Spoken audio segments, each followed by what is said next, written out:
మీరు హైవే మీద కారు వేసుకొని జమ్మని వెళ్ళిపోతున్నారు. ఆ క్రమంలో సడన్‌గా పెద్ద వాన పడుతుంది.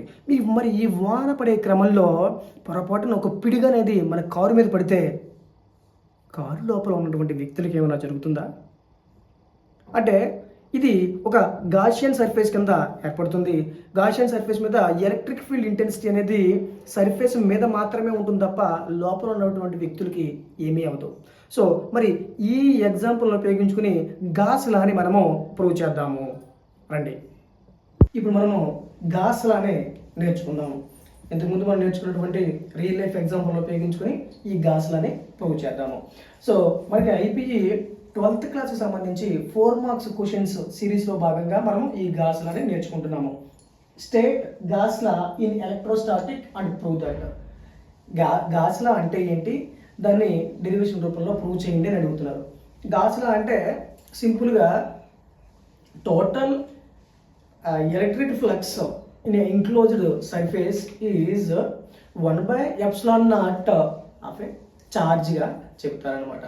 అంటే ఇప్పుడు చూడండి, Gauss law the total electric flux, మొత్తం ఎంటైర్ ఫ్లక్స్ అనేది ఎంత ఉంది త్రూ ఎనీ క్లోజ్డ్ సర్ఫేస్, ఒక క్లోజ్డ్ సర్ఫేస్ యొక్క closed surface through any closed surface is equal to, Gauss law ఏం చెప్తుందంటే the total electric flux phi through any closed surface, ఒక closed surface car అనుకున్నా చూడండి, కార్ యొక్క closed surface is equal to 1/ε0 times the net charge Q enclosed by the closed surface. ఆ క్లోజ్డ్ సర్ఫేస్లో ఉన్నటువంటి ఛార్జ్ 1/4πε0కి సమానంగా ఉంటుంది అని చెప్తున్నారు. So total flux phi is equal to 1/4π times of the Q charge అని చెప్తున్నారంట.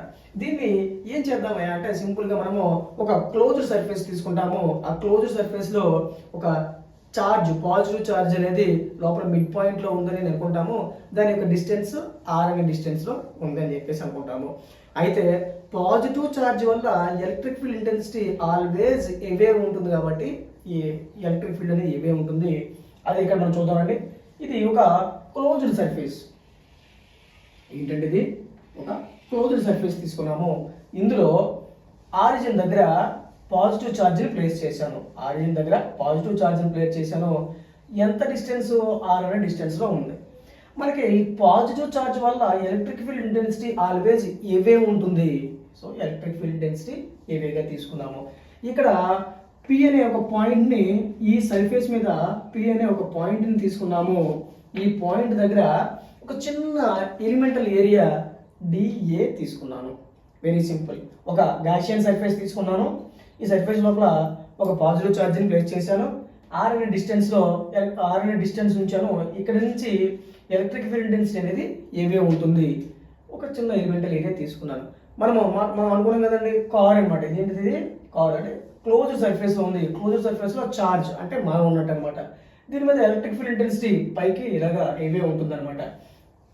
ఒక చిన్న ఎలిమెంటల్ ఏరియా తీసుకున్నాము. సో ఇక్కడ నుంచి స్టెప్ బై స్టెప్ వెళ్దామండి. అదే ఇక్కడ మనం మాట్లాడుకుంటాం అనమాట గాస్ లా యొక్క proof. Suppose an isolated positive point charge Q is situated at the center of O of a sphere of radius R. Same అదే మనం మాట్లాడుకున్నాం కదా.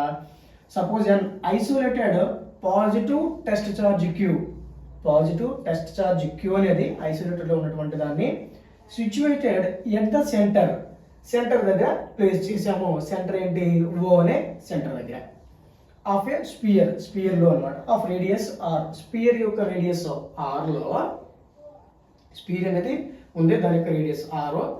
సెంటర్ పాయింట్ ఓ దగ్గర క్యూ అనే పాజిటివ్ ఛార్జ్ని ప్లేస్ చేసాము. ప్లేస్ చేసిన తర్వాత consider A point P on the spear. ఈ స్పియర్ మీద ఒక పాయింట్ పి అనేదని మనం తీసుకున్నాము. Consider A point P on the spear enclosed in a small closed surface area. ఒక చిన్న సర్ఫేస్ ఏరియా మనం తీసుకున్నాము, డిఏగా తీసుకున్నాము. The electric field intensity at point P is ఈ. మనం చదువుకున్నాం కదండి ఫస్ట్ ఇనిషియల్ డేస్లో ఎలక్ట్రోస్టాటిక్లో మనం మాట్లాడుకున్నప్పుడు ఒక పాయింట్ పి దగ్గర ఎలక్ట్రిక్ ఫీల్డ్ ఇంటెన్సిటీ ఈ ఎంత అని చెప్పాలంటే E is equal to F by Q అనుకునేవాళ్ళం. ఎఫ్ అంటే కూలుంబ్స్ లా ప్రకారం 1/4πε0 Q1 Q2/r² బై Q ఉంది కదా, ఈ Q క్యాన్సిల్ చేసేసి 1/4πε0 Q/r² గా వచ్చింది. దీన్ని ఈక్వేషన్ 1 అన్నాము. అంటే electric field intensity at the point, ఆ పాయింట్ దగ్గర ఉన్నటువంటి ఎలక్ట్రిక్ ఫీల్డ్ ఇంటెన్సిటీ ఎంత అనుకున్నాము, 1/4πε0 Q/r². సో దీని ఈక్వేషన్ 1 అన్నాము. ఇప్పుడు the total electric flux over a entire surface of the spear, అంటే ఈ సర్ఫేస్ మొత్తానికి ఉన్నటువంటి టోటల్ ఎలక్ట్రిక్ ఫ్లక్స్ ఎంత అని చెప్పాలంటే ఇంటిగ్రల్ ఆఫ్ EdA. మాస్టర్ ఇది ఎందుకు తీసుకున్నాము, ఓన్లీ ఇక్కడేమో స్మాల్ ఎలిమెంటల్ ఏరియా తీసుకున్నాము, ఇప్పుడేమో ఈ మొత్తం అంతా చేస్తున్నారు. ఈ ఫార్ములా ఎందుకు వేయాలి అమ్మా? ఇప్పుడు మనము అన్నం ఉండేటప్పుడు ఉడికిందో లేదో చెప్పాలి అంటే ఒక స్పూన్ తీసుకుని అందులో 2-3 మెతుకులు చూసి మొత్తం ఉడికిందో లేదో చెప్తాము, లేదా మొత్తం అంతా ప్రతి మెతుకి ఇన్స్పెక్షన్ చేస్తామా? చేయలేము. అందుకే ఇక్కడ ఏం చేసాము, ఒక స్మాల్ ఎలిమెంటల్ ఏరియా, ఒక చిన్న పదార్థాన్ని తీసుకున్నాము, దాన్ని తీసుకుని ఇంటిగ్రల్ చేసేస్తాం. అంటే మొత్తం అంతా కూడా ఈ సిస్టమ్కి అంతా కూడా మనం ఇంటిగ్రేషన్ చేస్తాం అనమాట. సో అదే ఇంటిగ్రల్ E అండ్ DA తీసుకున్నాము. సో వెక్టర్ రూపంలో మనం తీసేసాం కాబట్టి దాన్ని EdA cos θగా చెప్పాము. స్మాల్ ఎలిమెంట్ని తీసుకుని ముందుగా మనము DA అన్నాము. స్మాల్ ఏరియా తీసుకున్నాము, స్మాల్ ఎలిమెంటల్ ఏరియా తీసుకున్నాము. స్మాల్ ఎలిమెంటల్ ఏరియాతో పాటుగా మొత్తం ఎంటైర్ ఈ సిస్టమ్కి మనం మాట్లాడుతున్నాం కదా, ఎంటైర్ ఈ స్పియర్ గురించి మనం మాట్లాడుతున్నాం కదా, అదే మనం ఫస్ట్ మాట్లాడుకున్నాం కదా ఇంట్రడక్షన్లో, కార్ గురించి మాట్లాడాం కదా, మొత్తం సర్ఫేస్ గురించి, గాసియన్ సర్ఫేస్ గురించి మనం ఇప్పుడు మాట తీసుకుంటున్నాం అనమాట. సో ఆ విధంగా ఇంటిగ్రేషన్ EdA cos θగా వచ్చింది. ఇప్పుడు మనము అక్కడ చూడండి, ఎలిమెంట్ యొక్క ఏరియాను అదేవిధంగా ఎలక్ట్రిక్ ఫీల్డ్ రెండు కూడా ఒకే డైరెక్షన్లో ఉన్నాయి, అంటే ప్యారలల్గా ఉన్నాయన్నమాట. ప్యారలల్గా ఉన్నప్పుడు ఈ రెండింటి మధ్య యాంగిల్ θ అవుతుంది.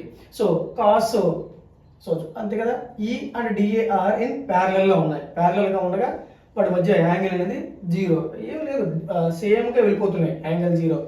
కాస్ θ 0 అన్నారు అంటే కాస్ 0 అనేది ఇప్పుడు అవుతుంది 1 దగ్గర అవుతుంది. అంటే కాస్ θని మనం 1గా తీసేసుకోవచ్చు అనమాట.